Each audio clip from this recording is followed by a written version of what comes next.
श्रीमद कल्याण राय चरण विरचित प्रकाशक प्रकाशतम એટલે આ કૃષ્ણાશ્રય ગ્રંથ મહાપ્રભુ શ્રી વલ્લભાચાર્યજીનો છે અને આ ગ્રંથ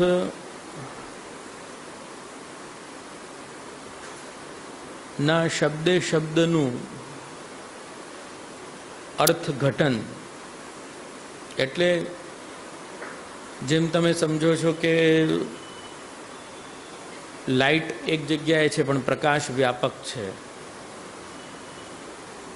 તો એની પ્રકાશની વ્યાપકતામાં તમે ઘણું બધું જોઈ શકો છો.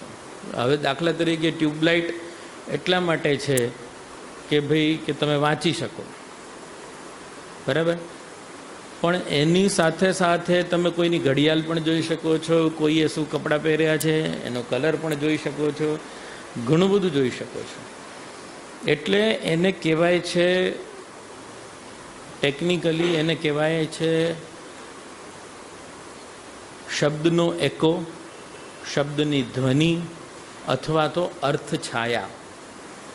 અર્થછાયા એટલે કઈ રીતે કે જેમ આપણે ચાલીએ ને આપણો પડછાયો પડે તો પડછાયામાં કેટલી જમીન કવર થાય, કેટલો પાર્ટ કવર થાય, ખ્યાલમાં આવ્યું ને? એવી રીતે તો આચાર્ય ચરણના શબ્દોનો છાંયડો અથવા તો શબ્દોનો વિસ્તાર અથવા તો શબ્દરૂપી દીપકનો પ્રકાશ એ બધો જ આપણી સામે રજૂ કરે છે શ્રીમદ કલ્યાણરાયજી. ખ્યાલમાં આવ્યું? ટીકાકાર શેના માટે હોય છે? ટીકાનો મતલબ શું? ગુજરાતીમાં ટીકા ટિપ્પણ નહીં, હિન્દી અને સંસ્કૃતમાં ટીકા કહેવાય. ટીકા મતલબ એક્સપર્ટ કમેન્ટ્સ. હવે તમને એવું લાગશે કે ભાઈ ષોડશ ગ્રંથમાં લખ્યું છે, મહાપ્રભુજીએ કહી દીધું છે, કૃષ્ણ વગતિર્મમાં સમજાઈ ગયું, પછી ઉપરથી ટીકા કરવાની એક્સપર્ટ કમેન્ટ્સ, આ માથાકૂટ શું કામ થઈ? તો હું તમને ક્રિકેટનો દાખલો આપું, ફૂટબોલનો દાખલો આપું. આ સ્પોર્ટ જ્યારે ચાલુ હોય છે ત્યારે એક્સપર્ટ કોમેન્ટ્રેટર્સ આવીને કેમ બેઠા હોય છે અને તમે કેમ ક્રિકેટને મ્યુટ નહીં પણ એ એક્સપર્ટની કોમેન્ટ્રી સાથે સાંભળો છો? તમને શું સમજાતું નથી? બધું સમજાય છે. મ્યુટ કરીને તમે જુઓ, ક્રિકેટમાં 6 બોલની 1 ઓવર હોય છે, નો બોલ હોય તો આમ ઇશારો થઈ ગયો વગેરે વગેરે, તમને બધું સમજાય છે. પણ સમથિંગ ટુ અન્ડરસ્ટેન્ડ, સમથિંગ કંઈક એમાં રહી ગયું છે, કંઈક બાકી રહી ગયું છે જે એક્સપર્ટ કમેન્ટ્સ આપણને પૂરું પાડી રહ્યા છે. ખ્યાલમાં આવ્યું? શબ્દ પ્રકાશ, ખ્યાલમાં આવ્યું? હવે મેં આ ટ્યુબલાઇટનો કે દીપકનો દ્રષ્ટાંત કેમ આપ્યો તમને હું સમજાવું. એમાં તમને મેં શું કીધું કે તમને ટ્યુબલાઇટ એટલા માટે જોઈએ છે કે તમે વાંચી શકો, સમજી શકો, જોઈ શકો, પણ સાથે સાથે તમને કોઈકના કપડાના કલર પણ દેખાય છે, કોઈના ઘડિયાળ પણ દેખાય છે, ઘણું બધું, બેન્ચના કલર દેખાય છે, ઘણું બધું દેખાય છે. અને કદાચ આમાંથી કોઈ વસ્તુ તમને ઉપયોગી પણ થઈ પડે. ફોર એક્ઝામ્પલ, આ બેન્ચ છે, અહીંયાથી પોઇન્ટેડ છે, આમાંથી વિનિયર નીકળી ગયું છે, તો પ્રકાશ છે કરીને તમે બચીને જઈ શકો છો. એકચ્યુઅલી ટ્યુબલાઇટ એના માટે તો હતી જ નહીં ને. ટ્યુબલાઇટ આના માટે લગાડી હતી કે ભવિષ્યમાં આમાં બેન્ચમાંથી વિનિયર નીકળી જાય એટલે ખૂણામાં વાગી ન જાય કોઈને, એટલા માટે. પણ એનો ઉપયોગ આ રીતે પણ થઈ રહ્યો છે. એટલે સમસ્યાઓ જીવનમાં પ્રત્યેક વ્યક્તિની અલગ અલગ છે, પણ વાકપતિની વાણી એટલે કે શ્રી મહાપ્રભુજીની વાણીનું એવું સામર્થ્ય છે કે એકમ કાર્યમ કરોતી બહુવર્થમ સાધયતી. એટલે એક કાર્ય કરે પ્રભુ અને ઘણા બધા કાર્યો સિદ્ધ થઈ જાય, કોઈને ખબર ન પડે. ઘણી વખત મને કોઈ કહે કે જે મારે કંઈક પૂછવું છે, મેં કીધું આવજે, આવે અને આવે ત્યારે કોઈક કે કંઈક પૂછ્યું અને હું કોઈક એક સવાલનો જવાબ આપતો હોઉં તો ઘણી વખત મને લોકો કહે છે કે જે મને મારા સવાલનો જવાબ મળી ગયો. મેં કે અરે તો કે નહીં, આપ ઓલું સમજાતા હતા ને એમાં મારા 2-3 સવાલોના જવાબ મળી ગયા. ખ્યાલમાં આવ્યું? એટલે ભગવદ્ વાણીનો પ્રતાપ એ છે. કારણ કે ડિફરન્ટ વોક્સ ઓફ લાઈફથી લોકો આવે છે. કોઈ અહીંયા બિઝનેસમેન છે, કોઈ સર્વિસમેન છે, કોઈ કાંઈક છે, કોઈ કાંઈક છે, અલગ અલગ, કોઈ ગૃહિણી છે, કોઈ હાઉસવાઈફ છે, કોઈ અલગ અલગ પ્રકારે અલગ અલગ દ્રષ્ટિકોણથી તમે એબ્ઝોર્બ કરવા બેઠા છો. શું તત્વ? ભગવત તત્વ. ખ્યાલમાં આવ્યું? તો તમારે જે પ્રાપ્ત કરવાની જે ચેનલ છે એ બધાની અલગ છે, સોચ અલગ છે, વિચાર અલગ છે. એટલે જ મેં આમાં લખ્યું હતું કે ભાઈ તમે આ લાઈફ વિથ કૃષ્ણથી શું એક્સપેક્ટ કરી રહ્યા છો. તો જ્યારે મેં ફર્સ્ટ ક્લાસમાં કહ્યું કે લાઈફ વિથ કૃષ્ણથી એક્સપેક્ટેશનમાં એક જણે એવું પણ લખ્યું કે હું સમાજની સેવા કરવા માગું છું, એટલે લોકો સાથે સારું રહેવા માગું છું. અને એ ક્લાસમાં મેં તમને લોકોને સમજાવ્યું હતું કે સમાજની સેવા કે લોકોથી સારો બિહેવિયર એ તો માણસની મિનિમમ રિક્વાયરમેન્ટ છે. એટલે શું તમે વિચાર કરતા હતા કે અત્યાર સુધી તમે રાક્ષસ જેવો બિહેવિયર એક્સપેક્ટ કરી રહ્યા હતા કે ભવિષ્યમાં હું અસુર જેવો બિહેવિયર કરીશ? Thanks to life with Krishna કે મને અસુર જેવો બિહેવિયર કરતા રોક્યો અને હું દેવવત અને મનુષ્યવત વ્યવહાર કરવા લાગ્યો. શું છે? એટલે લોકોને ખબર બી નથી કે લાઈફ વિથ કૃષ્ણનો એમ શું છે. ખ્યાલમાં આવ્યું? ક્લાસના નામે ઘણા બધા આવી જાય છે. પાઠશાલા ચાલુ થાય છે એટલે આરંભે શુરા, એક સંસ્કૃતમાં કહાવત છે કે આરંભકાલમાં બધા શૂરવીર હોય. અમે લોકો ક્રિકેટની નેટ પ્રેક્ટિસ કરવા જતા હતા ને તો પહેલા દિવસે 25 જણા હોય, બીજા દિવસે 20 જણા હોય, પછી 12 જણા રહી જાય, એવું બધું થાય. એટલે એ આરંભે શુરાનો નિયમ સર્વત્ર છે. પણ આરંભમાં શુરા, મધ્યમાં શુરા અને અંતમાં પણ શુરા, એ માણસ સફળ છે. બાકી અસફળતા અથવા તો અર્ધ સાફલ્ય, અડધી સફળતા, એમાં જ માણસ રમે રાખે છે. તો હવે કૃષ્ણાશ્રયનો પણ અહીંયા કોઈ બી ટીકા શરૂ કરતા પહેલાં કૃષ્ણાશ્રયની ટીકામાં પણ ઘણી બધી વસ્તુઓ એવી આવશે જેનો પરિચય તમને કદાચ હમણાં ન થાય, પણ અન્ય ટીકાકારો જ્યારે તમે ભાણશો, વાંચશો કે કોઈ દિવસ એવું ગાંભીર્ય તમારા જીવનમાં પ્રભુ કરે આવે અને તમે હજી શ્રી મહાપ્રભુજીના શબ્દના પરિચયમાં આવવાનો પ્રયાસ કરો, ત્યારે તમને એ ખ્યાલ આવશે કે ક્યારેક ક્યારેક શબ્દ એક છે પણ એની અર્થ છાયા ભિન્ન ભિન્ન છે.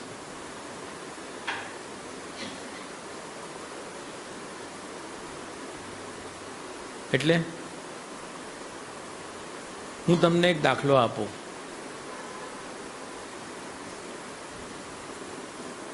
ગો માંસ ભક્ષે નિત્યમ નિત્યમ પિબેચ્ચ વારુણી. આ સંસ્કૃતનું વચન છે અને આ વચન છે યોગમાં.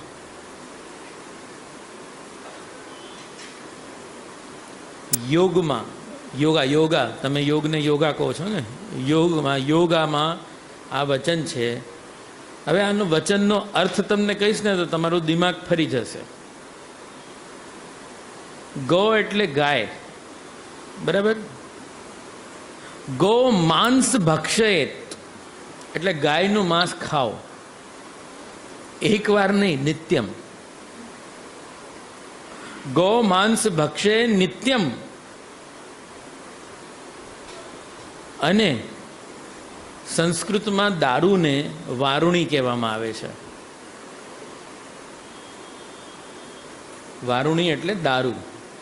ગૌ માંસ ભક્ષે નિત્યમ નિત્યમ પિબેચ્ચ વારુણી. આ યોગ છે. બોલો, ખાઓ ગાયનું માંસ, પીઓ દારૂ. હવે આ અર્થઘટન ખોટું નથી. I cannot challenge in terms of Sanskrit language. ગો માંસ ષષ્ઠી વિભક્તિ છે, ગાયનું માંસ ભક્ષે નિત્યમ, એનું ભક્ષણ કરો રોજ, અને નિત્યમ પીબેચ્ચ વારુણી. અને આ યોગનો વચન છે. તમે ગૂગલમાં નાખશો તો મળી જશે. હું કાંઈ બી બકવાસ કરતો નથી કોઈ દિવસ. કારણ કે હવે પહેલાં તો મારે કહેવું પડતું, તમે ચોપડા જોશો તો ખ્યાલ આવશે તમને. હવે તો હું સીધું કહું છું કે ગૂગલમાં જોઈ લેજો, એટલે તમને ખબર પડે કે જે બ્લફ માસ્ટર નથી એમ. હવે ધ્યાનથી સમજો કે આની અર્થછાયા જુદી છે. કેમ જુદી છે?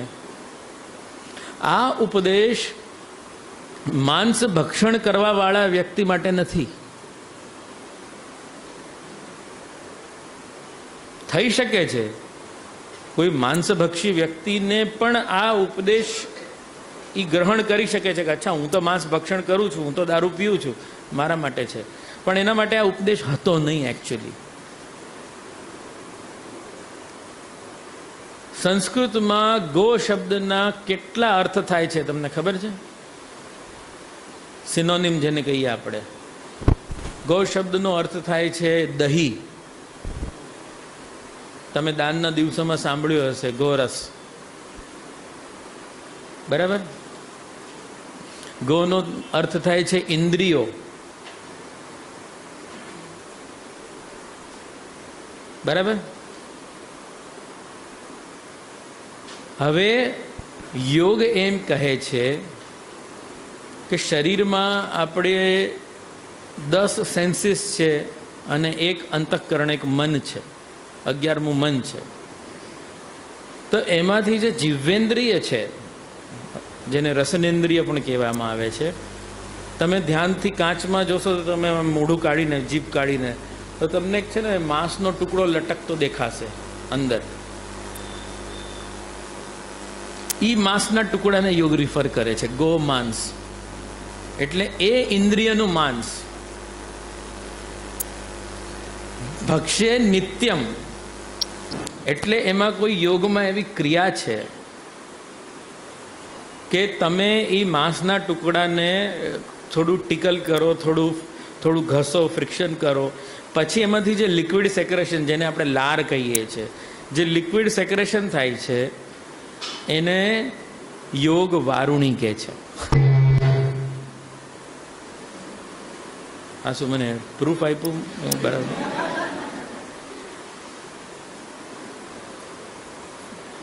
કે તમે કોઈ ક્લેપ ન કર્યું એટલે આણે ક્લેપ કર્યું કે શું?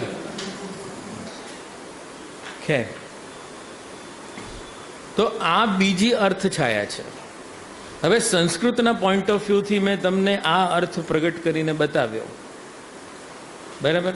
ગો માંસ ભક્ષે નિત્યમ એટલે જીભને ટ્વિસ્ટ કરીને પાછળ કરીને એને આમ કરવાનું, અને એમ કરવાથી જે સેક્રેશન થશે એ વારુણી છે. સંસ્કૃતમાં આ રસને પણ વારુણી કહેવાય અને મદિરાને એટલે કે દારૂને પણ વારુણી કહેવાય.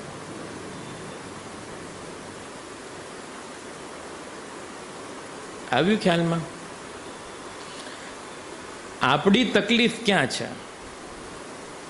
આપણી તકલીફ એ છે, એક માસ્ટર હિસ્ટોરિયન થઈ ગયા, એણે બહુ સરસ વાત કરી, મને હમણાં યાદ આવ્યું કે એણે, એટલે હિસ્ટોરિયન હતા કે આઈ થિંક ફિલોસોફર હતા, ના હા ફિલોસોફર જ હતા. એણે બહુ જબરદસ્ત વાત કરી કે આપણી જે જિંદગી છે ને, આપણું જે જીવન છે ને, एक चौपड़ी जेवू है, एक किताब है. जिंदगी एक किताब है. तकलीफ क्या है? किताब है तो पढ़ लो, समझ लो. तो तकलीफ क्या है? किताब के सारे पन्ने भी मौजूद हैं, लेकिन तकलीफ ये है कि स्टार्टिंग और एंडिंग गायब है. और स्टार्टिंग और एंडिंग गायब होने की वजह से सेट नहीं हो पा रहे हैं कि सालू क्यांथी आव्या ने क्या जईने सेट थवुं छे. Do we belong to this? ये खबर नहीं. जो खबर पड़ी जाए ડેસ્ટિની આપણને આપણી ખબર પડી જાય તો આપણા બધા જ પ્રયાસો એ ડેસ્ટિનીની દિશામાં જ થવાના છે. પણ જ્યારે જ્યારે આપણે ડિલેમામાં આવીએ છીએ અને નથી કરતા કોઈ કાર્ય, એનો મતલબ તમને ડેસ્ટિની જ હજી ખબર નથી. બિકોઝ કોઈ બી ડેસ્ટિનીને પ્રાપ્ત કરવામાં તમે હંમેશા એમ જ સમજો કે pictures will always remain rosy for you. It's not possible. Hurdle, hindrance, obstacle આવે નહીં એ તો સંભવ નથી દુનિયામાં.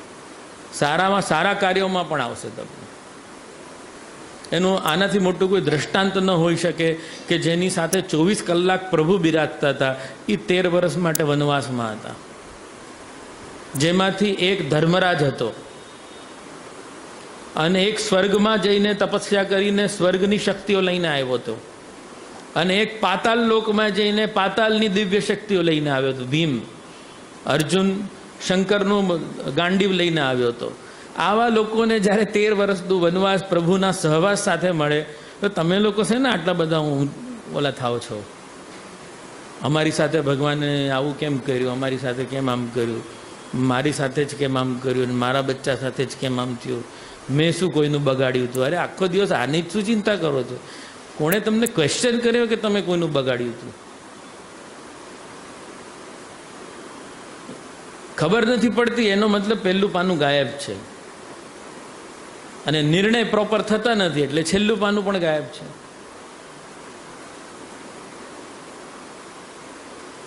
એક જગ્યાએ કોઈની સાથે ચર્ચા થતી હતી, અરે સાકર ન ખવાય, ડાયાબિટીસ થઈ જાય, સાકર ન ખવાય, ડાયાબિટીસ થઈ જાય. ઘણા બધા લોકો આ માન્યતાને માને છે, સાકર બહુ નહીં ખાવાની પછી શુગર આવવાના ચાન્સીસ થાય. અરે ભાઈ, શુગર આવ્યા પછી સાકર ન ખવાય. શુગર ડાયાબિટીસ નથી જેને, એની પહેલાં પેટ ભરીને શુગર ખાઓ. કે ખાંડ ખાવાથી તમને કોઈ ડાયાબિટીસ નથી થવાનું, ડાયાબિટીસ થયા પછી. હવે આ એવું છે, સમજ નથી.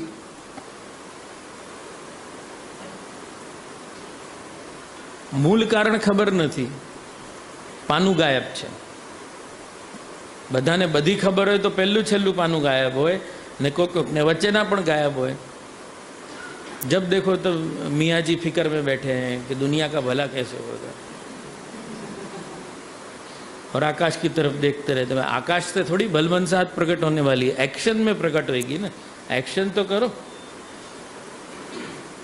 હમણાં મને કોમેડી વિડીયો આવ્યો હતો, મેં હમણે અમુક લોકોને મોકલ્યો પણ હશે. એક કોમેડી વિડીયોમાં આવ્યો છે, ઓલો હાથમાં ઓલો ફાવડો લઈને એક છોકરો ખેતરમાં આમ ફાવડો હલાવતા હલાવતા જાય છે. ડૂબ જાઉં તેરે कौन से ओशन में, डूब जाऊं तेरे आंखों के ओशन में, स्लो मोशन में. आ सॉन्ग तो ये आम करे छे, डूब जाऊं तेरे आंखों के ओशन में, ने फावड़ो ऊपर उछाड़े छे અને આમ હીરોની જેમ આગળ વધે છે. એ ફાવડો છે ને હવામાંથી પાછો એના માથા પર જ પડે છે, અને એના માથા પર એ ફાવડો પડે છે અને સાથે લખેલું આવે છે સ્લો મોશન મેં. એમાં સમજવા જેવું છે એ વિડીયોમાં કે તમે શું ક્યાં ફાવડો ફેંક્યો. તમે એ વિચારીને તો ફેંક્યો જ નહીં કે મારા માથા પર પડવો જોઈએ કે ન પડવો જોઈએ, પણ પડી ગયો તમારા માથે. સો બી કેરફુલ. 100માંથી એક ઘટના એવી ઘટે છે, પણ એ 100માંથી એક ઘટનાવાળા તમે હો તો. એટલે આંખો બંધ કરીને કોઈ બી જગ્યાએ નથી ચાલવાનું. ઇવન ધર્મના માર્ગ ઉપર બી આંખો બંધ કરીને ચાલવાનું. જો આંખો બંધ કરવાની હોય તો આટલું બધું લખે કોણ? જો હું તમને એક વાત કહી દઉં, પ્રાચીન પ્રાચીન અતિ પ્રાચીન પ્રાચીનતમ કાલમાં જ્યારે વેદનું અધ્યયન બ્રાહ્મણો કરતા હતા, જ્યારે આ બધું લૌકિકને એટલું બધું હતું નહીં, ત્યારે વેદ પઠનનો પ્રકાર શું હતો તમને કહીશ ને તો તમને વિશ્વાસ નહીં થાય. વેદના પઠનના પ્રકારમાં એમ લખવામાં આવ્યું છે કે વેદાક્ષર લેખકાહ નિરયગામિનઃ. એટલે વેદના અક્ષરને તમે જો લખી નાખ્યું હાથથી તો સીધી નરક યાતના થશે. તમને નરક મળશે. વેદ લખવાનું પણ અલાઉડ નહોતું. તમે વિચાર કરો, જે વસ્તુનો અક્ષર પણ ન લખી શકાય, આવો પ્રચંડ 4 વેદનો પોથો કઈ રીતે મેન્ટેન થયો? શબ્દ પરંપરાથી, શ્રવણ પરંપરાથી. એક બ્રાહ્મણ જેને વેદ આવડે છે, એ પોતાના પુત્રને કે એના શિષ્યને જ્યારે સમજાવે છે વેદ, તારી ફક્ત બોલે જ રાખે છે અને ઓલો સાંભળે જ રાખે છે. અને બોલવાનું સાંભળવાનું, બોલવાનું સાંભળવાનું, લેખનનું કંઈ કામ જ નહોતું. જબકી મહાભારત લખી શકાય, શ્રીમદ ભાગવત લખી શકાય, ગીતા લખી શકાય, ગણપતિએ બેસીને લખી છે.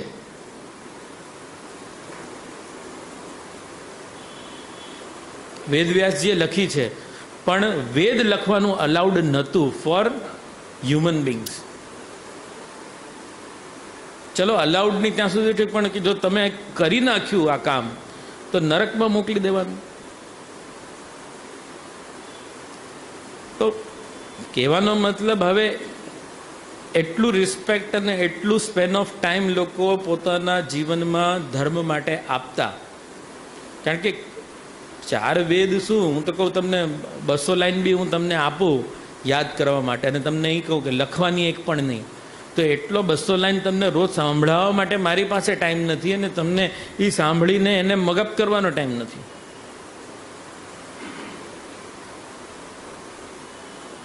ખ્યાલમાં આવ્યું ને? તો ધર્મ હાવ આંધળું આચરણ નથી. પછી ખબર જ નથી કે માથે જ પડ્યું સ્લો મોશન મેં. તો એ એટલું બધું આંધળું આચરણ નથી તમે જેવું સમજો છો. એમાં પણ બુદ્ધિની જરૂર છે, જ્ઞાનની જરૂર છે.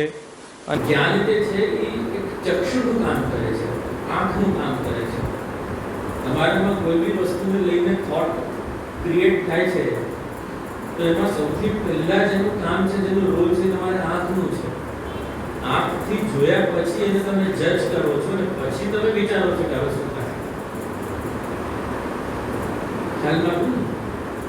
એટલે આંખ જે છે બહુ મોટું રોલ પ્લે કરે છે. આંખ સિવાય બધી જ ઇન્દ્રિયોના રોલ છે એવું નથી, પણ આંખ સૌથી પહેલા કામ કરી રહી છે. એવી જ રીતે પ્રત્યેક ઇન્દ્રિયોથી આપણે ધર્મને સાધવું છે, ધર્મને ધારણ કરવું છે. હવે તીર્થ પર સ્નાન કરવા જાય છે લોકો, કયા હેતુથી જાય છે?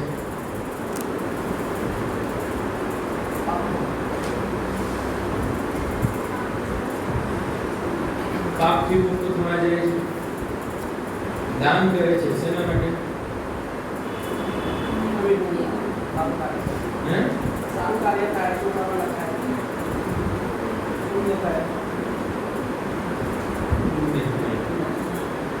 ચોપડા પર લખાય છે, આ લખાય, તો અહંકારનું પ્રતીક છે.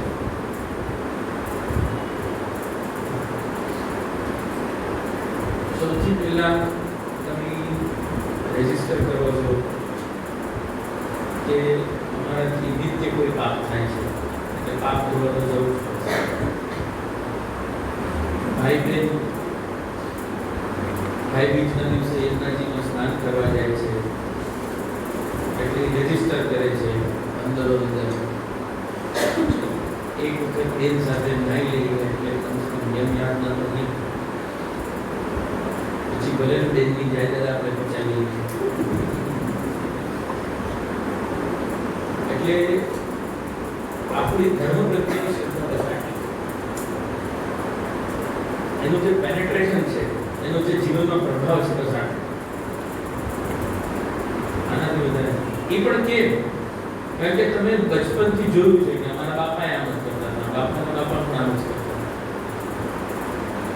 આમ તમે આ બધું ક્રાઇટેરિયા બનાવ્યા છે. કે મને એક વખત ભુલેશ્વરમાં એક જણની જ્વેલરીની શોપમાં ગયો, જવરી બજારમાં, બહુ નાનો હતો. ત્યારે અમારા ઘરમાં સુતક કે પીંડું આવ્યું હતું ને તાજી નતા પધાર્યા, પપ્પાને પણ સુતક હતું, તો મને પધારી ગયો હતો. દિવાળીના એવા દિવસો હશે નહીં તો કે બાબા આપની પુસ્તક में कुछ लिखो मन ચોપડો પછી કંઈ યાદ નથી પણ આશ્ચર્યના ગ્રસાઓમાં ડૂબી ગયો પણ કંઈક લખીને આપી દીધું મેં પછી કે કંકુ છાંટો તિલક કરો દેટ વોઝ માય ફર્સ્ટ ચોપડા પૂજન બહુ નાનું હતું तो ये पूजन કર્યું પછી ये सब क्या है तो भद्रावती की बात कर रहे थे हमारे पिताजी जो हैं वो हमेशा आपके दादाजी को पधराते थे और दादाजी ऐसी आशीर्वाद देते थे अच्छा उनका कितनी पुरानी आपकी थी 90 साल तो उसके पहले आपके पिताजी के पिताजी आपके पिताजी के पिताजी अरे वाह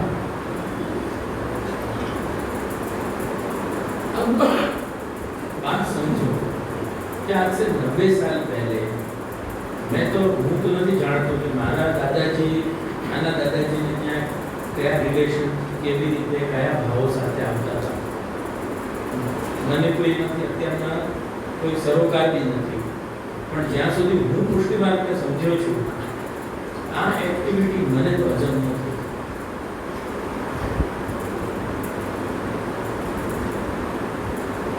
હું પ્રવચનમાં બી મસ્તી કરતો હોઉં છું મારા જન્મદિવસના દિવસે મેં કીધું હતું કે આશીર્વાદ જો ફલતા હોય તો સૌથી પહેલા હું મારો હાથ મારા ઉપર કારણ કે મને બહુ પ્રોબ્લેમ્સ છે લાઈફમાં મારા આશીર્વાદ હું સૌથી પહેલા આપું નથી જોઈએ દિવસમાં 2-4 વાર આપું હાથ ધોઈને આપું પવિત્ર કરીને આપું યમુના જલથી ધોઈને આપું યમુના જલથી ધોઈને આપું ચારધામ કરીને આવેલો કે ચારધામના જલથી હાથ ધોઈને આપું પતંજલિના સાબુથી હાથ ધોઈને પણ આશીર્વાદ આપું જેવું જોઈએ કોઈ રીતે મારા કામ થાય પણ આશીર્વાદ બનતા નથી ખ્યાલમાં આશીર્વાદ જે છે એક શુભ આશય છે एक शुभ कामना છે એક શુભ ભાવના છે જે અમે તમારા પ્રત્યે રાખીએ છીએ કે તમારું મંગલ અને તમે ગુરુ પ્રત્યે જે બુદ્ધિ રાખો છો એ પ્રમાણે એ ગુરુ બુદ્ધિ રાખવાથી કદાચ ગુરુ શિષ્ય પરંપરામાં કંઈક અમારામાંથી તમારામાં ટ્રાન્સફર થાય પણ કીપ ધીસ ઇન માઇન્ડ કે અમારામાંથી જે કંઈ પણ ટ્રાન્સફર થાય એનાથી તમારું કલ્યાણ થાય મને તમાકુની ટેવ હોય ને હું આશીર્વાદ આપું તમે પણ 2 દિવસ પછી આપીને આપણે ભેગા મને ભાંગ લેવાની આદત હોય તમે આપણે ભેગા રાતના 12 વાગે ભાંગના પકોડા છે આવું ઘણી જગ્યાએ માહોલ છે મેં જોયા છે કોઈ કારણથી મને આ અવગુણ હોય બી તો હું શું કામ તમને આશીર્વાદ આપું કે बच्चा रोज रात को आजा मस्ती छाने को है रूम पति मने में छे नहीं मैं खाली बीपी शुगर એની દવા લઉં છું બીજી કોઈ દવા નથી પણ કહેવાનો મતલબ એ છે કે ઘણી બધી સારી વસ્તુઓ છે કે જે હું મારા આશીર્વાદના માધ્યમથી કે મારા હાથના માધ્યમથી મારી થેરેપીના માધ્યમથી તમારામાં ઇન્ડ્યુસ કરીશ અને તમે ટ્રાન્સફોર્મ થાઓ એવી શુભકામના રાખી શકીશ બાકી તો મારા કારણ કે જેના હાથમાં છે એનું ગવર્નન્સ એની એ ઇન્ટરવેન નહીં કરે તમારા જીવનમાં ત્યાં સુધી હું પણ કાંઈ નહીં કરી શકું એમના ઇન્ટરવેન કર્યા પછી જ મારો રોલ છે એમનું ઇન્ટરવેશન એટલે શું છે ઠાકોરજીની કૃપા ઠાકોરજી પ્રત્યેનું આકર્ષણ ઠાકોરજીની સેવામાં મન લાગવું હવે આ દિશામાં હું તમને હેલ્પ કરીશ હા હવે કૃષ્ણાષ્ટક પર આવીએ તો આવી રીતે તમને ઘડી ઘડી અનેક અર્થ જોવા મળશે ગોમાંસ ભક્ષે નિત્યમની જેમ તો જે આપે તો આમ સમજાયું હતું તમને કૃષ્ણાષ્ટકનો એક શ્લોક છે જેના માટે આઈ એમ શ્યોર કોઈને ખબર નહીં એક ભ્રમણા છે ભ્રાંત ધારણા છે, યહ પઠેત કૃષ્ણ સન્નિધો, કૃષ્ણાશ્રય સ્તોત્રમિદમ, કૃષ્ણાશ્રયનું સ્તોત્ર જે છે એને જે વ્યક્તિ કૃષ્ણના સાનિધ્યમાં વાંચશે, યહ પઠેત કૃષ્ણ સન્નિધો તસ્ય આશ્રયો ભવેત કૃષ્ણ ઇતિ શ્રી વલ્લભો અબ્રવીત. અર્થાત આ કૃષ્ણાશ્રયનું પઠન પાઠન જે કૃષ્ણના સાનિધ્યમાં કરશે એને કૃષ્ણનું આશ્રય મળશે એવું શ્રી મહાપ્રભુજી કહી રહ્યા છે. તો ઘણા લોકો એમ સમજે છે કે મેક્સિમમ લોકો એમ સમજે છે કે ઠાકોરજીને સેવા કરતી વખતે કૃષ્ણાશ્રય બોલી લેવાનું, ઠાકોરજીને સેવા કરતી વખતે કોઈ કારણથી ન બોલી શક્યા તો ઠાકોરજીને સામે બેસાડીને બેસો કૃષ્ણાશ્રય બોલી વિરાજો, ભોગ સરાવી લીધા, બધું કરી લીધું, હવે મારો કૃષ્ણાશ્રયનો નિયમ તો રાખો. ક્યાં મારા તારા મંગલ કરીને ચાલ્યા વૃંદાવનમાં બેસો, હમણાં મારે કૃષ્ણાશ્રય કરવાનું બાકી છે. કૃષ્ણાશ્રય કરે વૈષ્ણવો પછી મંદિરના દ્વાર મહાપ્રભુજીની બેઠકજીમાં જાય, મહાપ્રભુજીના દ્વાર ખોલીને ફલ ફૂલ મેવા ધરીને રાખો તો દરબારના આંખ બંધ. મહાપ્રભુજીના દર્શન કન્ટિન્યુઅસ થઈ રહ્યા છે, દ્વાર ખુલ્લા છે. મહાપ્રભુજીના દર્શન કરવા માટે તમે મુંબઈ છોડીને આવ્યા છો, આટલો પૈસો ખર્ચીને, અને ત્યાં દરવાજા ખુલ્લા હોવા છતાં આંખો બંધ કરી રાખો દરબારના કેટલા પાઠ થયા? હજુ તો 17 થયા, આપણે 35 કરવા છે. જલ્દી કરો. અરે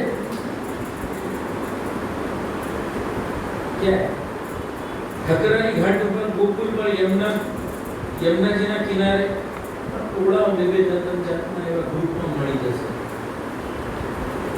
શું કરે છે? યમુનાજીના 41 પદ કરે છે. અરે कहाँ तुम्हारी अक्कल गई? ये तो सोचो कि जब रसનું પિંડ જ્યારે સામે હોય ત્યારે એનું આસ્વાદન કરવાનો સમય હોય કે એની સ્તુતિ કરવાનો સમય હોય?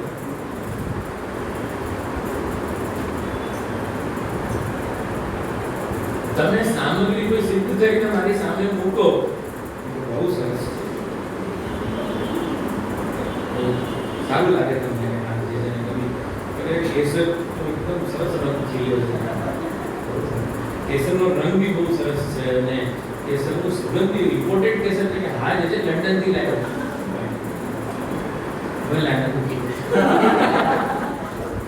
કેવો ઘાત લાગે. સ્તુતિ કરવાનો સમય છે.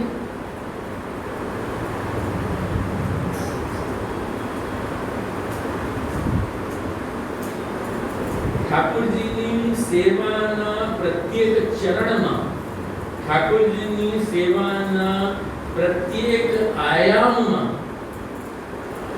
એક ડેડિકેટેડ કીર્તન છે. ઋતુ અનુસાર, કાલ અનુસાર એક ડેડિકેટેડ કીર્તન છે. In fact particular span of time અનુસાર.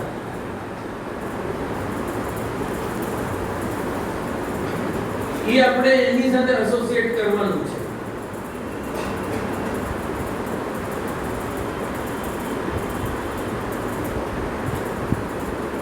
એના બદલે આપણે આવા કોઈ ગતકડામાં આવે છે કે આપણે પાઠ કરી લેશું, જારીજી ભરતી વખતે જે શ્લોક બોલવાનો હોય એ શ્લોક બોલ્યા વગર જારીજી ભરી શકાય ન ભરી શકાય, કેટલો મોટો અપરાધ લાગે. ભાઈ નથી આવડતું સંસ્કૃત, નથી ખબર પડતી. કેટલી ખબર પડે છે કે અમે જારી નહીં ભરું તો અમારો ઠાકોરજી પ્યાસો રહેશે. ઇનફ.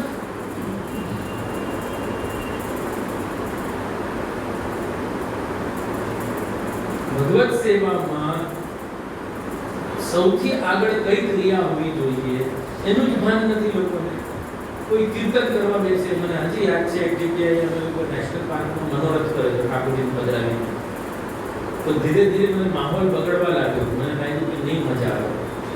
એટલે ગોઠવતા ઠાકોરજીનું સાજ સાહિત્ય ઠાકોરજીને પધરાવીને બધું કરતા સાંજ થવા લાગી.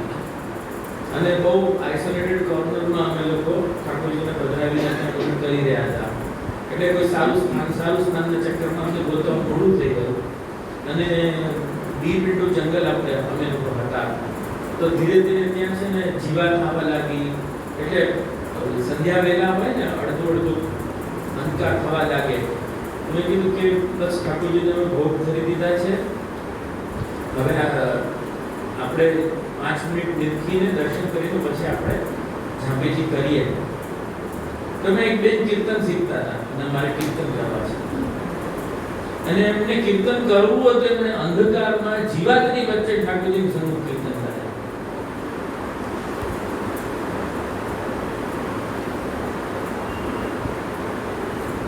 અમીબાની જેમ પ્રેમ ન થાય. કોઈ બી જગ્યાએથી વધી જવાનું, કોઈ બી જગ્યાએથી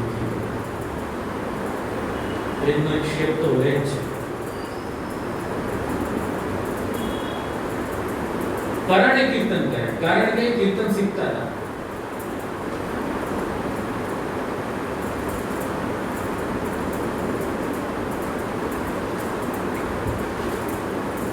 તત્સુખના વિચારમાં પુષ્ટિ સંપ્રદાયનો ઇતિહાસ એવો છે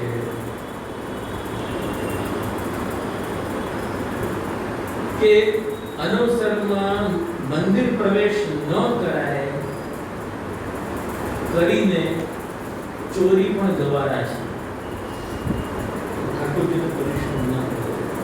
બીજા દિવસે સવારને ખબર પડી કે દર દાગીના બધું ચોરી થઈ ગયું. ઠાકોરજી પણ ચોરી થઈ ગયા.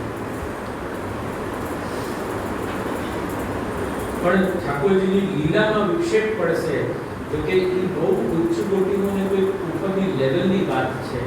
પણ જેમ આપણે એક સ્ટ્રગલિંગ એક્ટર હોઈએ તો સલમાન ખાન ને શાહરુખ ખાન ને પરેશ રાવલ ને આઈડિયલ બનાવી શકીએ ફક્ત એક્ટિંગ શીખવા માટે.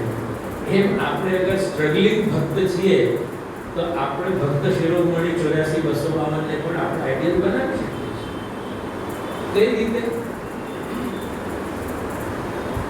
અમુક લોકો દામોદર સરસાણીની પાછળ પડી ગયા છે, જાણે કૃષ્ણ ભટ્ટ ફાલતું હોય.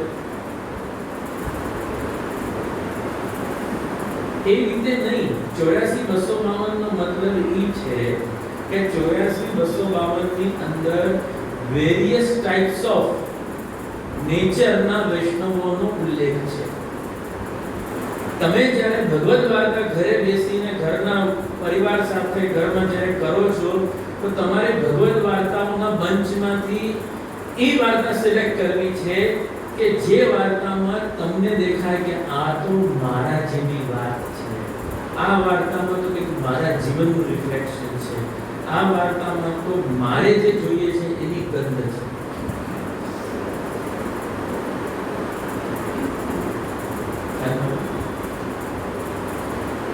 સત્સંગ કરવાનો પ્રકાર પણ આ છે. ભગવદ વાર્તાનું વાંચન ઘરે બેસીને કરવાનો પ્રકાર પણ આ છે. તમને આમાંથી શું લાગ્યું? તમને એવું શું લાગ્યું કે આમાંથી હું કંઈક શીખું, આમાંથી હું કંઈક સમજું, હું કંઈક ચેન્જ થાઉં? પોપટની જે થોડી વાંચવાની હોય.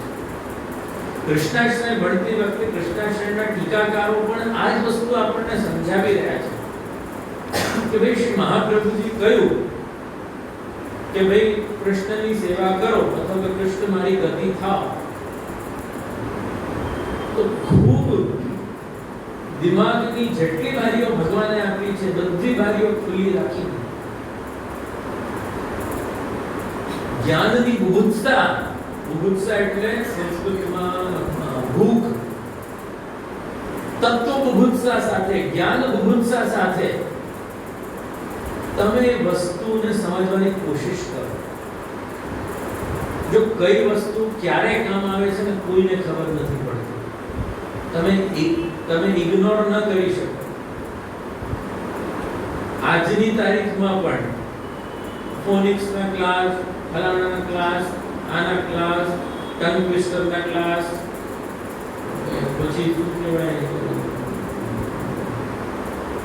ટેલેન્ટ સર્ચિંગ ક્લાસ, કેટલા પ્રકારના ક્લાસ છે નાના બચ્ચાઓના.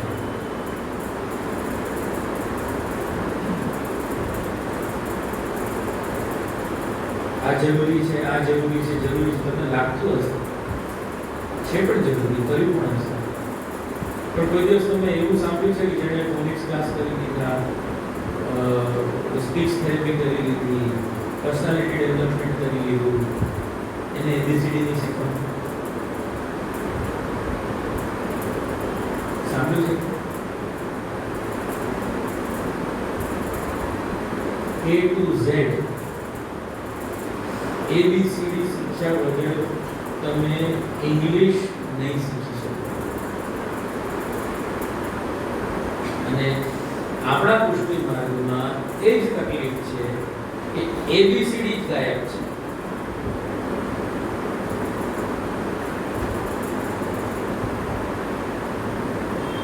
આકાર બધી જગ્યાએ અવેલેબલ છે. આકારનો મતલબ શું છે? શેપ. આકાર બધી જગ્યાએ અવેલેબલ છે. કદાચ હું એમ કહી શકું કે અત્યારના ઠાકોરજીને ભોગ ધરવાનો જે 56 ભોગનો પ્રકાર છે, એ 56 ભોગના આટલા મોટા મોટા કરે તે જોયા ને, લાડવા આટલા મોટા એટલે એ તો ત્યાં તો ઠીક છે, તમારી હવેલી બધું નહીં, આવડા મોટા એનાથી મોટા રહે ત્યાં તો 500 ડબ્બાનો ભંડોળ થયો, 24 કલાક દર્શન થયા. એટલે આકાર વધતો ગયો. અને બધાને ઇન્ટરેસ્ટ આકારમાં જ રહ્યો. એ આકારની પાછળનો જે પ્રકાર હતો એ પ્રકાર નષ્ટ થતો ગયો. core idea of Bhagavad Seva given by Sri Vallabhacharya ji was never on screen. Acharya ચરણે સ્પષ્ટ કહ્યું છે કે હું કૃષ્ણ સેવા સદા કાર્યનો ઉપદેશ તમારી આવશ્યકતાના રૂપમાં આપું છું, આજ્ઞાના રૂપમાં નથી આપતો. આવશ્યકતા અને આજ્ઞામાં જમીન આસમાનનું અંતર છે. તમે આજ્ઞાનું ઉલ્લંઘન કરી શકો છો, પણ તમે આવશ્યકતાનું ઉલ્લંઘન ન કરી શકો.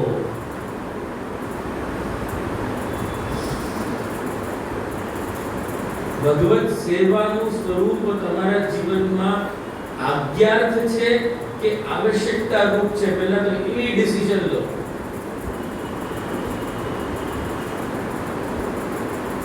અમે ચોપડા લખવા માટે નથી તમારે દર વર્ષે દુકાનમાં.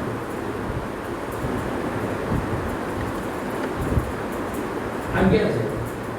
મારા પપ્પા બે ગયા હતા, જો ચોપડા તો લખાવજે, તો ધંધો સાફ થવાનો.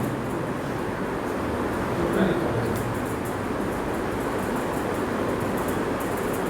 હું લખતો બી હતો. હમણાં 10-15 વર્ષથી મારે શું છે, લખવામાં હાથ દુખે છે એટલે છોડી દીધું.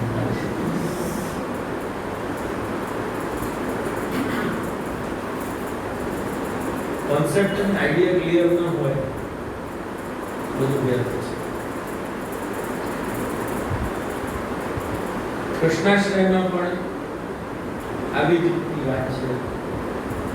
પ્રત્યેક શ્લોકમાં તમને જોવા મળશે કે લૌકિકની વિફલતા, વૈદિકની વિફલતા, અને આ વિફલતાઓની સામે કૃષ્ણની ગતિમાં સફળતા, એવો એક આખો ઇક્વેશન મહાપ્રભુજી બનાવીને આમાં આપી રહ્યા છે.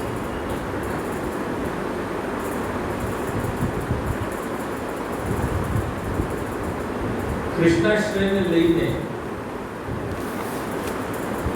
હજી એક ખુલાસો કરવા માંગુ છું.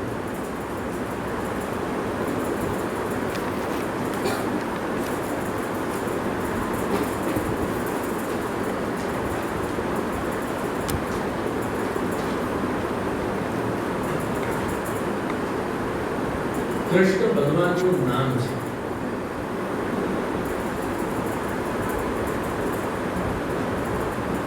તમે કહેશો તો ગોપાલ નથી, કેશવ નથી, છે ને?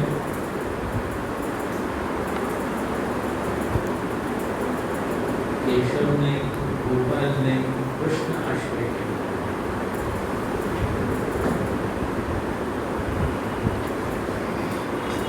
ભગવાનના આમ તો પુરુષોત્તમ સહસ્ત્ર નામના 1000 નામ છે. તે છતાંય કૃષ્ણ નામનો ઉલ્લેખ કરવાની પાછળનો હેતુ એ છે કે ભગવાનના જે અલગ અલગ નામો છે એ અલગ અલગ નામો એટલા માટે પડ્યા કારણ કે ભગવાને અનેકવિધ લીલાઓ કરી. ગોપાલન કરોતિ ગોપાલન, કેશન વયતિ કેશવ, ગોવર્ધન ઉદ્ધરણ કરોતિ ગોવર્ધન ધરમ. એટલે ગોવર્ધનનું જે ઉપાડે એને ગોવર્ધનધર કહેવાય. એવી રીતે ભગવાનના નામ પડતા ગયા. પણ ભગવાનના નામોમાં આ બધા જ નામો છે ભગવાનની ડેઝિગ્નેશન છે, ઉપાધિઓ છે. પદ્મ વિભૂષણ પંડિત જસરાજ, પદ્મ વિભૂષણ ઉપાધિ છે. એમ ગોપાલ ઉપાધિ છે, એક શીર્ષક છે. અને શીર્ષકથી વ્યક્તિની ઓળખાણ ન થાય, ઓળખાણ માટે નામ જોઈએ. અહીંયા નામ લેવાનું કારણ જ એ છે શ્રી મહાપ્રભુજીનું કે કૃષ્ણ નામની વિશાલતામાં તમે લોકો આવી જાઓ. નહીં તો કાલે શું થશે કે ટેકનિકલી હું કહીશ ગોપાલ શરણમ નમઃ, ગોપાલ શરણમ નમઃ. ફોર એક્ઝામ્પલ, અરે એ તો ગાયોનું પાલન કરવાના જે ભગવાન છે એની શરણમાં જઈએ. પણ આપણે તો ગાય નથી, આપણે તો શેર બજારનો ધંધો છે.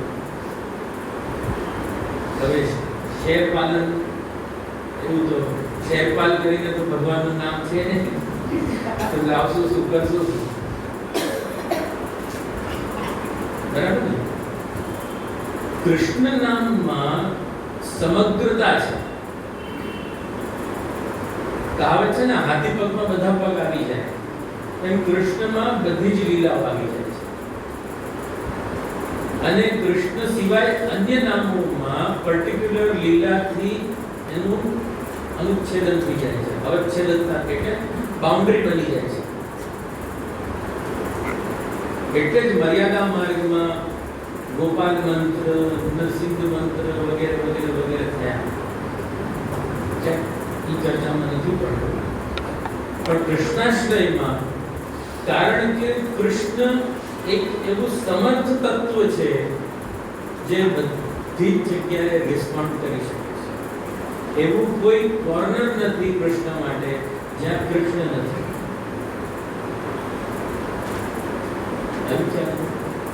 એની વિશાલતા, એની વ્યાપકતા, એની સમગ્રતા, એની સાર્થકતા, એની તાકાત બતાવવા માટે શ્રી મહાપ્રભુજીએ કૃષ્ણ આશ્રય કર્યું છે.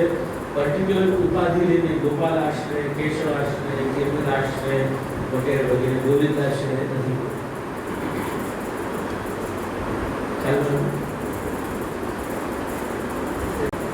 કલ્યાણરાયજી પોતાની ટીકાનો આરંભ કરતા પહેલા, શુભારંભ કરતા પહેલા મંગલાચરણ કરે છે. યલ લીલા લવ સંસ્પર્શાદ ન રોચંતે અન્યદાશીષ. અર્થાત જેની લીલાના લવ સંસ્પર્શાદ, લવ એટલે ક્ષણિક, થોડુંક નાનું, અનુપાતમાં નાનું, જેની લીલાનો થોડો ઘણો બી ટચ થઈ જાય, સંસ્પર્શ થઈ જાય, તો પછી દુનિયામાં કોઈ પણ જાતના ને કોઈ પણ લોકોના ને કોઈ પણ મહાનતાના આશીર્વાદ ગમતા નથી. ભગવદ લીલાનો મેગ્નિટ્યુડ એવું છે કે તમને એ રીતે ખેંચી લે છે. ખ્યાલમાં આવ્યું? યલ લીલાલવ સંસ્પર્શાત ન રોચંતે અન્યદાશીષ. પછી અન્યદાશીષ એટલે અહીંયા જશો, આમ નાસિકના કુંભ મેળામાં જશો તો તમને ત્યાં ફલાના દેવતાના આશીર્વાદ મળશે, ગંગામાં સ્નાન કરો ગંગાના આશીર્વાદ મળશે. બીજી કાંઈ વસ્તુ જ નથી જોતી. હવે ભગવાનની લીલાનો એવો સ્પર્શ થયો છે, એવો સંસ્પર્શ થયો છે કે હવે બીજું કંઈ રૂચતું જ નથી. તમ રાધા હૃદય આનંદદાયકમ. રાધાના હૃદયને આનંદિત કરવા વાળા તમ એવા કૃષ્ણમાશ્રય, એવા કૃષ્ણનો હું આશ્રય કરું છું. સ્પષ્ટતા કરી દઉં સરળતામાં તો ભાઈ કે કૃષ્ણ કેવા છે કે જેની લીલાના નાના સંસ્પર્શથી પણ બીજી કોઈ પણ જગ્યાએ મન લાગતું નથી અને ફક્ત એની લીલામાં જ લાગી જાય છે. એવા રાધાને પણ આનંદ દેવાવાળા, એવા રાધાના હૃદયને આનંદિત કરવાવાળા શ્રી કૃષ્ણનો હું આશ્રય કરું છું. યત કૃપા દ્રષ્ટિતો જંતુર ગોવિંદમ વિંદતે મુદા.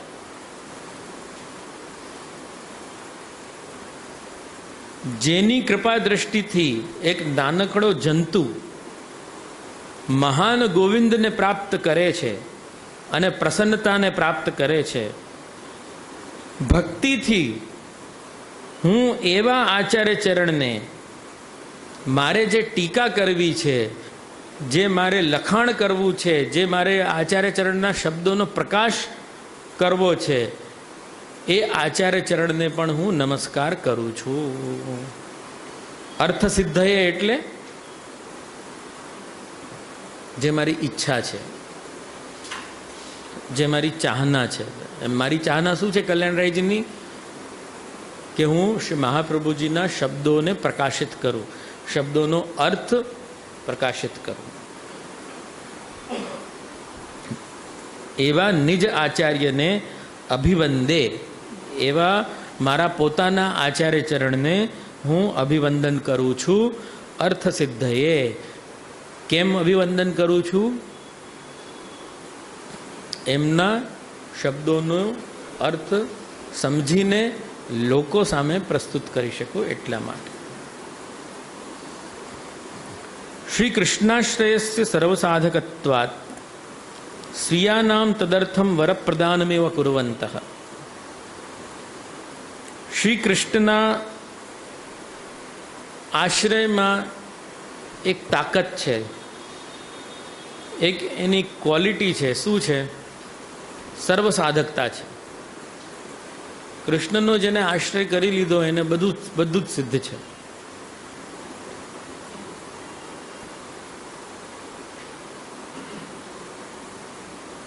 એટલે કૃષ્ણના આશ્રયની આ ક્વોલિટી હોવાના કારણે આચાર્ય ચરણ કહે છે કે લાવો, મારા જે પોતાના જે જીવો છે ને એને હું આ સુંદર ઉપહાર આપું. શેનો ઉપહાર? કૃષ્ણના આશ્રયનો. વરપ્રદાનમેવ કુર્વંતઃ. કૃષ્ણનો આશ્રય સ્વીયજનોને મહાપ્રભુજી આપે છે તો કલ્યાણરાયજી શું કહે છે ખબર છે? કે ભાઈ સાહેબ, કૃષ્ણનો આશ્રય આપી રહ્યા છે, જેવી તેવી વસ્તુ નથી.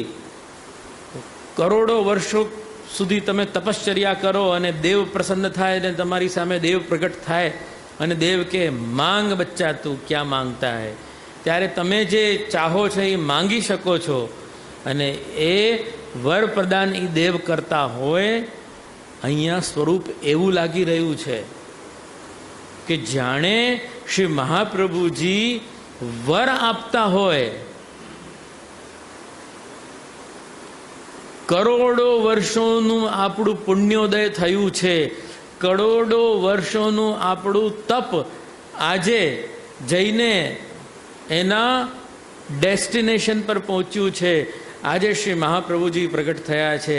આજે શ્રી મહાપ્રભુજીએ કહ્યું કે બોલ બચ્ચા ક્યાં ચાહીએ, અને આપણે પુષ્ટિ માર્ગીએ છીએ. આપણે કહ્યું અમને કાંઈ નથી જોતું. આપણે ચતુશ્લોકીમાં જે રીતે વૃત્રાસુર માંગે છે, નનાક પૃષ્ઠમ ન ચ પારમેષ્ઠ્યમ ન સાર્વભૌમમ ન રસાધિપત્યમ, કે ન મને બ્રહ્માનું આસન જોઈએ છે, ન મને પાતાલનું રાજ જોઈએ છે, ન મને સ્વર્ગ જોઈએ છે. મને જોઈએ છે તો તારો આશ્રય.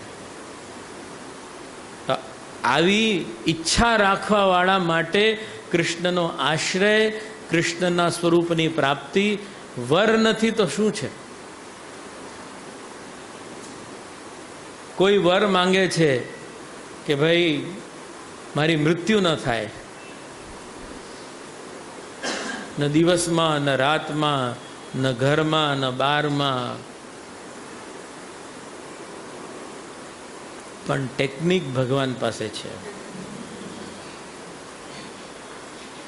તમે કલ્પી ન શકો એવો સ્વરૂપ ભગવાન. ન દિવસમાં ન રાતમાં, ન ઘરમાં ન બહારમાં, ન ઉપર ન નીચે, ન મનુષ્ય ન પશુ.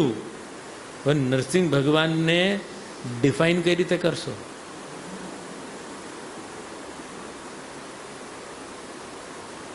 હિરણ્યકશ્યપ પાસે એટલી અક્કલ નથી વર માંગવાની જેટલી અક્કલ અત્યાચારીને ફિનિશ કરવાની ભગવાન પાસે છે. દુરાચારીને કેવી રીતે ફિનિશ કરવું એ તો ભગવાન પર છોડો.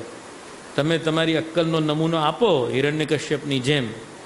આમ નહીં ને તેમ નહીં ને ઉપર નહીં ને નીચે નહીં. લે હવે ન અસ્ત્ર ન શસ્ત્ર, નખને શું કહેવાનું? ન અસ્ત્ર છે ન શસ્ત્ર છે, ન નર છે ન પશુ છે. કંઈક અલગ જ છે. હવે જેની પાસે આવી ટેકનિક હોય, એનો જ તમને આશ્રય મળતો હોય, તો એને છોડીને બીજે ભટકવું એ બેવકૂફી નથી? दुनिया कहाँ जा रही है समझ में नहीं आवे. कभी कभी सफेद हनुमान कम पड़ गए तो कांदीवली में काले हनुमान आ गए. और काले हनुमान की लाइन इतनी लंबी क्यों? क्योंकि काले हनुमान है. अरे 1 किलोमीटर के पेरीफेरी में दूसरे 10 हनुमान है, लेकिन ब्लैक हनुमान. अरे जहां ऊंधा काम किया नहीं क्या लोग आके लोटन लगे कपास.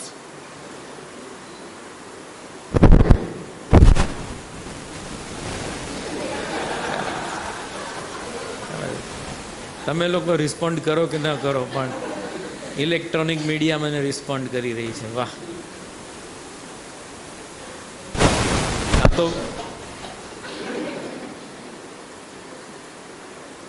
ભડકી રહી છે. મને લાગે છે કે ગમ્યું નહીં આ. હા, એટલે જ્યારે બી આવું કંઈક ઊંધું ચત્તું થાય છે ત્યારે લોકોનું આકર્ષણ, આ લોકોની શ્રદ્ધા વધતી જાય છે. હકીકતમાં તો કૃષ્ણ સિવાય આશ્રય કરવા માટે કોઈ છે જ નહીં. સચ્ચાઈ તો આ છે. એક હનુમાનના ભક્તને કોઈ દિવસ હું પૂછવા માંગીશ કે ભાઈ તું હનુમાનને આટલું બધું માને છે, તેલ ચડાવે છે, બધું કરે છે, પણ તને ખબર છે હનુમાન તારી સામે જુએ છે? તો કે કેમ નહીં જોતા હોય? એનો આન્સર આવશે કે કેમ હનુમાને મેં આટલી બધી ભક્તિ કરી છે ને આટલું બધું તેલ ચડાવ્યું છે, મારા ઘરમાં સુખ સમૃદ્ધિ જુઓ, અને આન છે ને તેમ છે. એક લોજિકલ સવાલ મારો છે,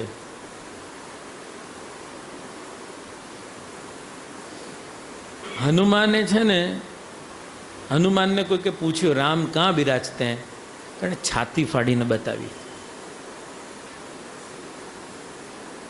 છાતી ફાડીને જ્યાં રામ અને સીતાના દર્શન કરાવે એ હનુમાનને તમે 2 બદામના માણસ માટે કેમ રુચિ જાગે?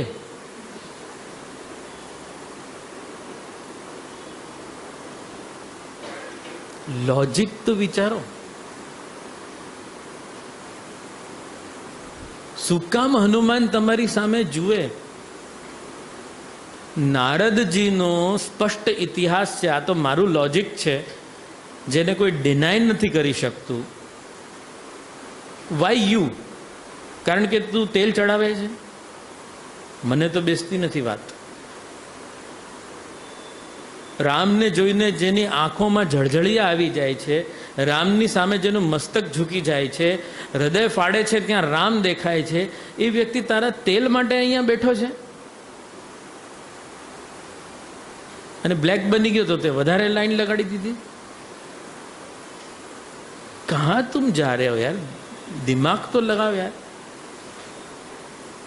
सफ़ेद हनुमान के पावर्स अलग, काले हनुमान के पावर्स अलग, ब्लैक एंड वाइट मिक्स कर दो तो ग्रे हनुमान के पावर्स अलग. अभी आजकल वो एड देख रहा हूँ, त्रिमूर्ति मंदिर.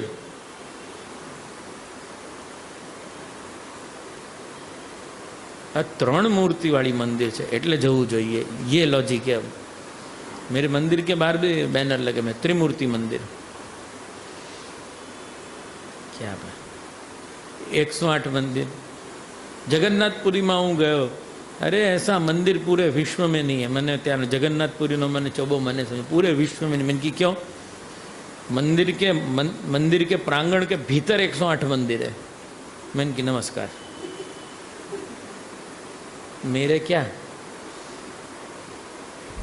108 नहीं 1008 होए. मने शू?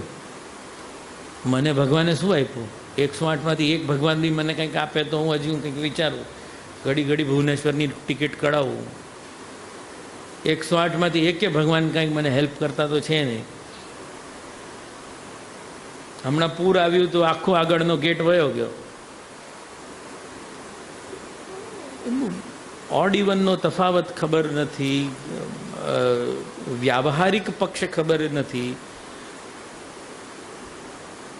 કેવી રીતે લોકો જીવન જીવે છે પ્રભુ જ જાણે બાપા. આ જ્ઞાનાંધ હોવાના કારણે જ આવું થાય છે. એવું નથી કે માણસ પાસે મસ્તિષ્ક નથી, બુદ્ધિ નથી, જ્ઞાનચક્ષુ નથી, સ્પર્શચક્ષુ નથી, બધી જ શક્તિઓ છે એની પાસે. તે છતાંય આવા બ્રહ્મા એનું જીવન નીકળે છે.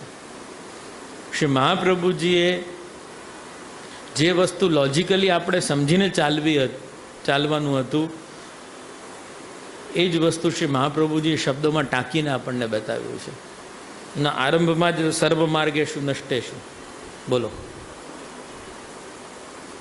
કૃષ્ણાશ્રયની સ્ટાર્ટિંગ જ આવી છે કે સર્વ માર્ગ નષ્ટ થઈ ગયા છે. મહાપ્રભુજીને ખબર પડતી નથી. અહીંયા કાંદિવલીમાં આવો જુઓ લાઈનો કેવી લાગે છે મંદિરોમાં. ક્યાં સર્વ માર્ગ નષ્ટ થયા છે? અહીંયા ગણપતિનો માર્ગ છે, શંકરનો માર્ગ છે, અંબાજીનો માર્ગ છે, બધા જ માર્ગ છે.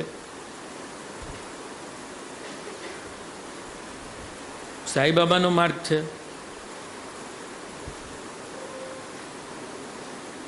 મહાપ્રભુજીને શું ખબર પડે છે? કાંઈ નથી ખબર પડતી. કે છે સર્વ માર્ગેશુ નષ્ટેશુ.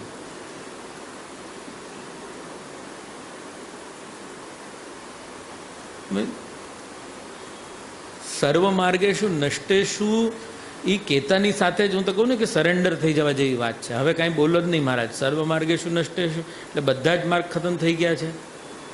તો બી બિચારા મહાપ્રભુજી મહેનત કરે છે. હજી તમને એ સર્વ માર્ગ જે નષ્ટ થયા છે એના વિવિધ પાસાઓ દેખાડે છે. કલૌ કાલ કેવો છે તો કે ખલધર્મી છે. ખલધર્મી એટલે આ સમય જ એવો છે કે અહીંયા કોઈની પાસેથી અચ્છાઈની અપેક્ષા રાખી જ ન શકો. એટલે જેના માટે મેન્ડેટરી છે કે આ માણસ તો સારો હોવો જ જોઈએ, એ માણસ પણ ખરાબ નીકળે છે. કારણ કે યુગ ધર્મ છે. મને યાદ છે મહાવીરનગરમાં અન્ના હજારેની જ્યારે મૂવમેન્ટ ચાલી હતી, મોટા મોટા ફિલ્મ સ્ટારો સ્ટેજ ઉપર જઈને અને ટીવીની સામે મીડિયાની સામે ઇન્ટરવ્યૂ આપી રહ્યા હતા. આમિર ખાન, અનુપમ ખેર, આ બધા જ એ લોકો જોર જોરથી બોલી રહ્યા હતા અને અન્ના હજારે બેઠા હતા. તો એક ભાઈ આવીને મને બોલ્યા હવે તો બધું બદલાઈ જશે. જે એ કેમ? અન્ના હજારે મુમેન્ટ જો આપણા મહાવીરનગરમાં પણ કેટલી જોરથી હલ્લો.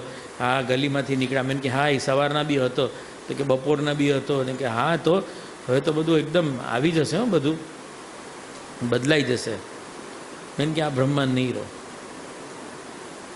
નહીં બદલાય. જો બદલાઈ જશે ને તો સતયુગ થઈ જશે, અને સતયુગ છે નહીં અત્યારના, છે કલયુગ.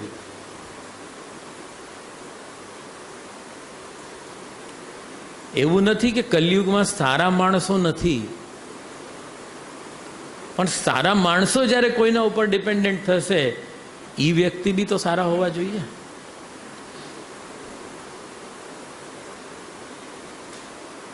યુગ ધર્મ જે છે એ પરિવર્તન નહીં થાય. યુગ ધર્મ તો આ જ રહેવાનો છે. તમે એ વાત સમજીને ચાલશો તો પરેશાનીઓથી અને યુગ ધર્મના પ્રભાવથી દૂર રહેશો. તમારામાં શું કામ નથી? તમારામાં શું ક્રોધ નથી? મોહ નથી? મદ નથી? માત્સર્ય નથી? બધું જ છે. કામ એટલે તમને કામનાઓ છે, ક્રેવિંગ્સ છે, ક્રોધ છે, ન મળવા ઉપર તમને ઓબ્સેશન આવી જાય છે કે આ કેમ ન મળે યાર, એમ થોડી હોય. ક્રોધ, લોભ, વસ્તુનો લોભ થાય છે, મોહ થાય છે, મોહિત થઈ જાઓ છો. મદ થાય છે કે હું આમ છું, એમ મને આ વાતનો અહંકાર છે. માત્સર્ય છે. માત્સર્યનો મતલબ ખબર છે? માત્સર્યનો મતલબ છે મત્તઃ અગ્રે સરતી ઇતિ માત્સર્ય. બહુ બઢિયા શબ્દ है संस्कृत में, કે મારાથી આગળ કેમ ગયો, એને માત્સર્ય કહેવાય, જેલિસી.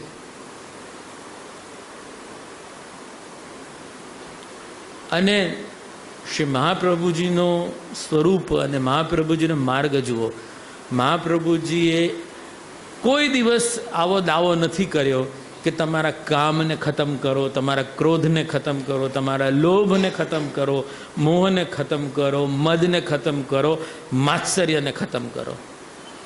આમાંથી એકે વસ્તુ યદી સમૂળ જ નષ્ટ થઈ જશે ને તો યુ વિલ સ્કીપ પુષ્ટિ માર્ગ. કારણ કે આમાં બધી જ વસ્તુની જરૂર છે પુષ્ટિ માર્ગની. જ્યારે તમે પ્રભુ મને મળે અને હું પ્રભુ માટે આમ કરું, તેમ કરું, પ્રભુની આવી રીતે સેવા કરું, ત્યારે એ કામ નથી રહેતો, એ મનોરથ બની જાય છે. જ્યારે તમે લૌકિકમાં જુઓ છો છોકરા છોકરીઓ પ્રેમ કરતા હોય ત્યારે કોઈ પણ જાતના હર્ડલ્સ, ઓબ્સ્ટેકલ્સ આવે એને પાર કરીને એ લોકો વિવાહ કરે છે ને. એ કામનાને એ લોકોને અંજામ પણ પહોંચાડે છે એ લોકો. પણ કોઈ કારણથી ન થયું તો એકબીજાનું અનિષ્ટ નથી કરતા. પણ યુગ ધર્મ એવો છે, જો કલયુગનો પ્રભાવ હશે તો કોઈ કારણથી એમના લગ્ન ન થયા તો એકબીજાને અનિષ્ટ પહોંચાડવાની વૃત્તિ જાગશે. અને એકબીજાને અનિષ્ટ કરવાની વૃત્તિ કોઈ કારણથી સફળ ન થઈ તો મનમાં ને મનમાં તો એ ઝેર રહેશે જ. આ યુગ ધર્મ છે, આ કલયુગ છે.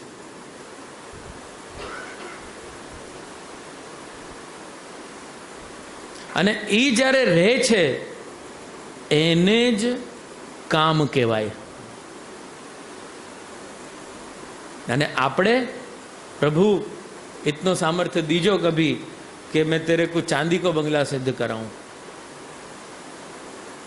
अरे यार चांदी नो बंगलो क्यारे सिद्ध थशे यार. अरे पण तू हमणा ठाकुरजी ने तो सखड़ी अरोगाव.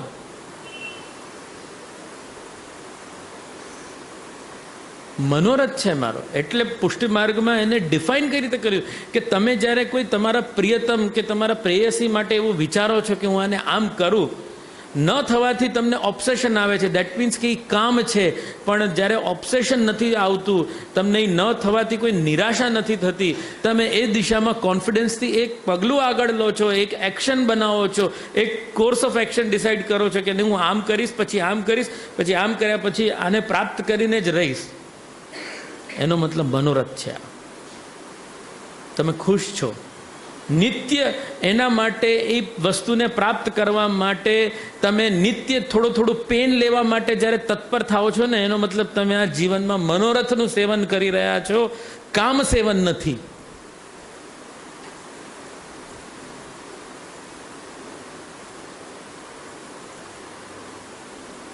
જો તમે તૂટી જાઓ છો, જો તમને ટેન્શન આવે છે, જો તમે ઓબ્સેસિવ થઈ જાઓ છો, હેડેક આવે છે, પતી ગયું.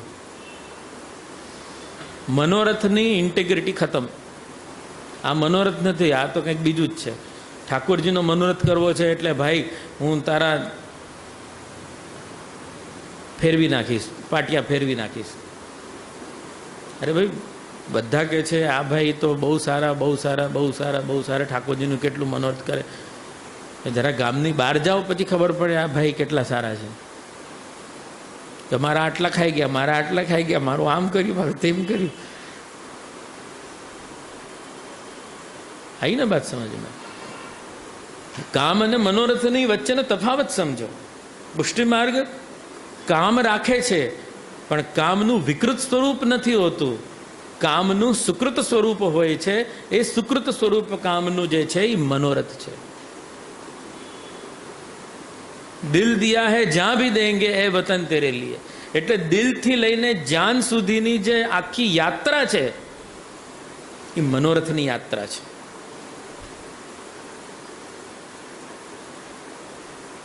जहाँ देंगे मतलब चलो चलो जाओ, पाकिस्तान गोलियां बरसा रहा है, यहाँ से गोलियां चल रही है, बॉम्बार्डमेंट हो रही है, अपने आप को खड़े कर दो वहाँ पे, ऐसा थोड़ी है.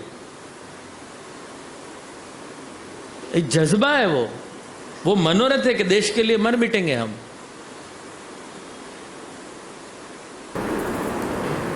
अब दिल दे दिया जिसको, वही वाली बात है कि प्रभु तेरे लिए जान भी देने को तैयार है, पर दिल और जान के बीच की जो यात्रा है, हमें तो खुश है कि नहीं? ये तो दुखी है. अरे यार रोज सेवा करनी पड़े છે, રોજ આમ કરવું પડે છે, આમ કરવા જતા આ રહી જાય છે, આ માથા खुश कहाँ है? जान तो खैर पुष्टि मार्ग कभी लेगा ही नहीं, अमरत्व को प्राप्त करोगे, पर दिल दिया है जहां भी देंगे ए वतन तेरे लिए, तो मतलब क्या है? हैप्पीली दिल दिए, मनोरथ है. मेरे को अभी भी याद है, હું બ્રજમાં હતો, કારગિલનું યુદ્ધ થયું, એટલે મારા આંખમાં પાણી આવી ગયા. ત્યારે કારગિલનું યુદ્ધ પતી ગયા પછી આપણને ઓલી વિજય પ્રાપ્ત થઈ ગઈ હતી, પણ બ્રજમાં જ્યારે હું ઉતર્યો સ્ટેશનથી, ત્યાંથી કેન્ટ એરિયા આવે છે, કેન્ટોનમેન્ટ એરિયા આવે છે, મારે જ્યાં જવું હતું ત્યાં સ્ટેશનથી. તો કેન્ટોનમેન્ટ એરિયા તો એકદમ ઘણી બધી સંખ્યામાં નવયુવકોની ભીડ લાગેલી હતી કેન્ટ એરિયામાં. મેં કે આટલી બધી ભીડ શેની છે? જવાબ શું હતો ખબર છે? કે કારગિલનું યુદ્ધ થયા પછી આ મથુરાના નવયુવકો છે, એ લોકો કહે છે કે અમને ભરતી કરો, અમારે લડવું છે દેશમાં.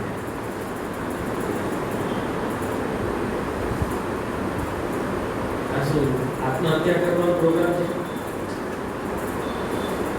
દિલ દિયા હે જાવે એનો પ્રોગ્રામ, મનોરથ. ખ્યાલ આવ્યું? So keep this in mind कि जान देने तक की नौबत आएगी तो वो भी तैयारी है, लेकिन अभी हमने दिल दिया है. ठीक है, आगे की जर्नी नेक्स्ट